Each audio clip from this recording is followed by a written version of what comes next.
Bom dia, irmãos e irmãs. Nós estamos no dia 17 de setembro. Estamos no nosso projeto Vida com Deus, lendo o livro do profeta Jeremias.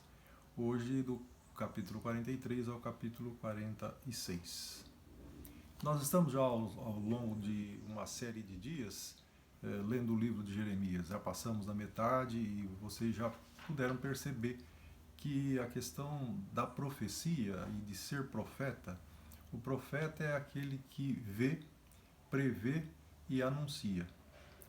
A princípio, quando a gente fala em profecia, né, dá a impressão só da questão do prever, né? O profeta é aquele que fala de coisas que vão acontecer no futuro. Mas nós vemos que não é exatamente isso, né? Principalmente a questão do anunciar, de ser um porta-voz. Assim nós podemos dizer que os nossos pastores e os nossos pregadores são profetas. São aquelas pessoas que são porta-voz de Deus. Principalmente aqueles que têm uma vida íntima com Deus, uma vida de oração.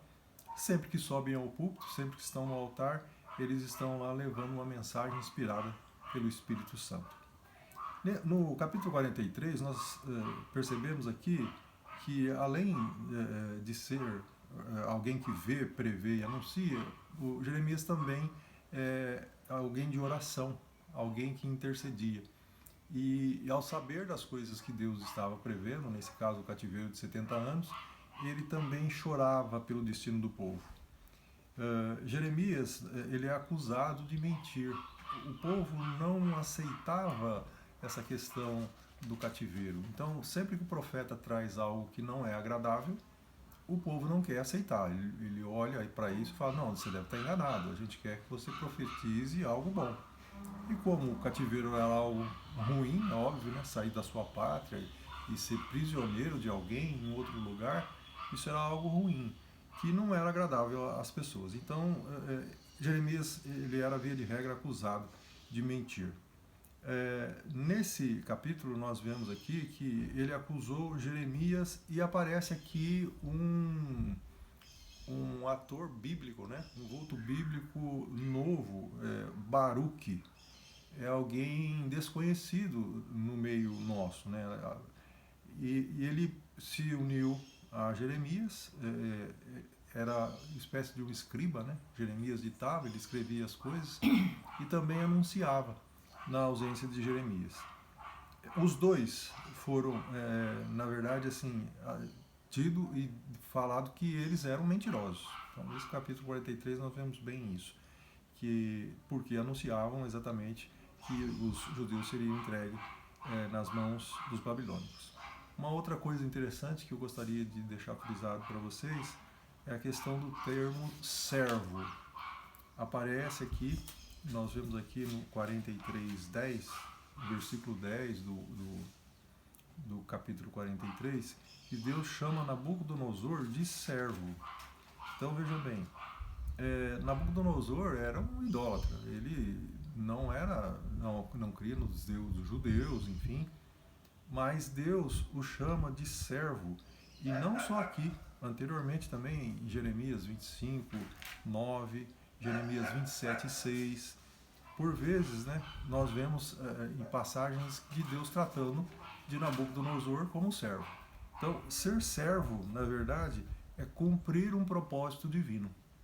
Até Satanás pode ser servo de Deus, se isso for da vontade de Deus, desde que ele esteja a serviço do Senhor, cumprindo um propósito dele, como foi o caso de Nabucodonosor, não um propósito legal, porque ele foi, obviamente, né, levou cativo o povo e ficou 70 anos lá, mas ele foi servo de Deus por esse tempo, porque cumpria um propósito de Deus.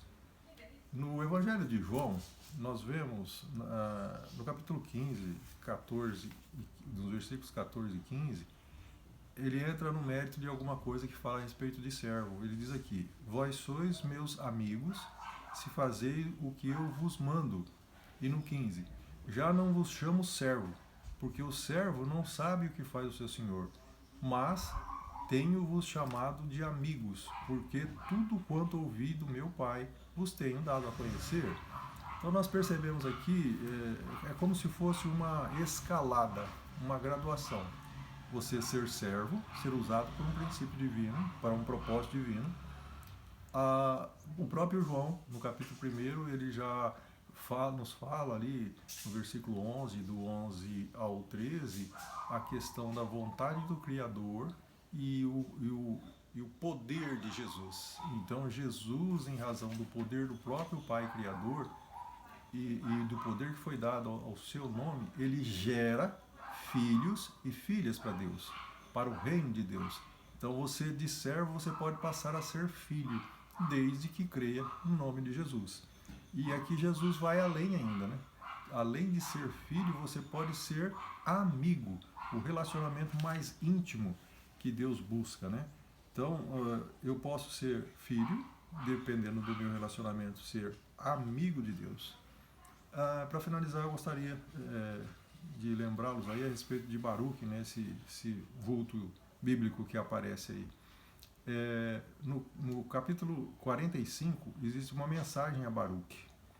Baruque, ele é protegido de Deus, né? Mesmo que, óbvio, as pessoas o odeiem. Esse Baruque, ele chegou a escrever livros, como Jeremias escreveu, mas nós o consideramos livro apócrifo. A Igreja Católica tem 7 livros a mais que os nossos. A Bíblia deles é igualzinha a nossa e tem mais 7 livros. Tem um livro de Baruque, Eclesiástico, Judite, 1º e 2º Macabeus, Tobias e Sabedoria. São 7 livros a mais, dentre os quais encontra-se o livro de Baruque.